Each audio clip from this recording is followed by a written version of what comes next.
በዚህ ዓለም ሰኞ ያገኘ ሰው ማክሰኞ ያጣል። ረቡዕ ጤና ያገኘ ሰው ሐሙስ ይታመማል።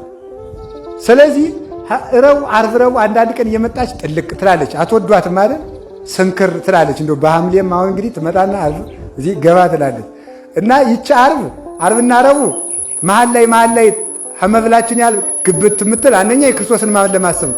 ሁለተኛው ግን የዚህ ዓለም ደስታ ሙሉ አይደለም ማለት ነው፣ ይፈራረቃል ማለት ነው። 50 ቀን ግን 100ን የምንበላበት መንግሥተ ሰማያት ግን አይቋረጥም።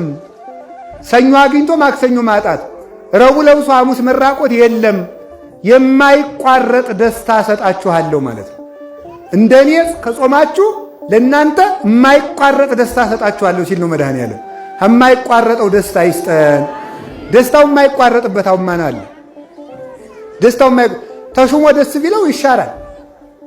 በጤናው ደስ ቢለው ይታመማል። በሀብት ደስ ቢለው ያጣል።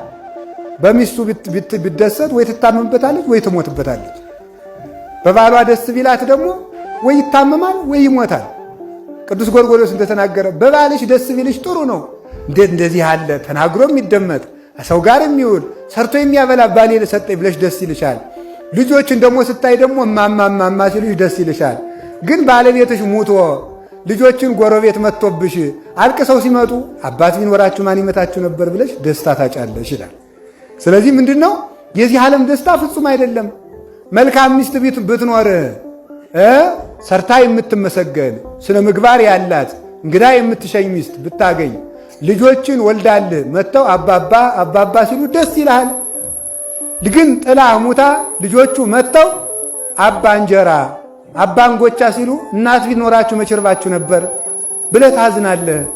ፍጹም ደስታ በመንግሥተ ሰማያት ነው ይላል ሊቁ። በእውነቱ ማለት ነው ያንን ሊሰጠን 40 ቀን በዚህ ዓለም ተመላለሰ። አንሶ ሰው ውስጥ ምድር እስመ መሐሪውት ወመፍቀሬ ሰብ ከሰው ጋር ተመላለሰ ቸር ነውና 40 ቀን መጽሐፈ ኪዳንን አስተማረ ለሐዋርያት። ያ መጽሐፈ ኪዳን ለቤተ ክርስቲያን መጠበቂያ ነው።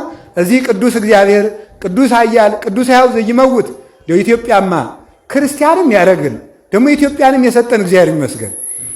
ኢትዮጵያ 24 ሰዓት ከፋም በጀም ብንበላላባትም ብንጠላላባትም ቅዱስ እግዚአብሔር ሳይባልባት አያድርም። ያ ነው የሚጠብቀን እንጂ አሁን ምን አቅማችን ኑር ጠብቆን ይመስላችኋል?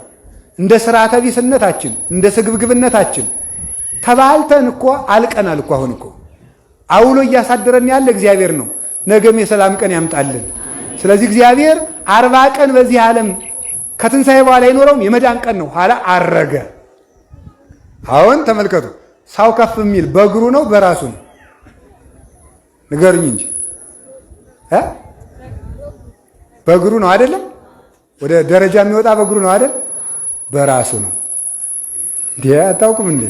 ራስ እኮ ነው እግርን እዚህ ላይ እርገጥ የሚለው ማለት ነው። ራስ እኮ ነው የሚያዘው እግር መሰላችሁ እንዴ? ተኝታችሁ አሁን ወደ ታች ዝቅ ብላችሁ አልጋው ብታገኙ ከፍ የምትሉ ወደ ራሳችሁ ነው ወደ እግራችሁ ነው? ያማውለም መውረዳችሁ ነው ማለት ነው። ከፍ ማለት በራስ ነው። እስኪ በሉ ከፍ ማለት በራስ ነው በሉ።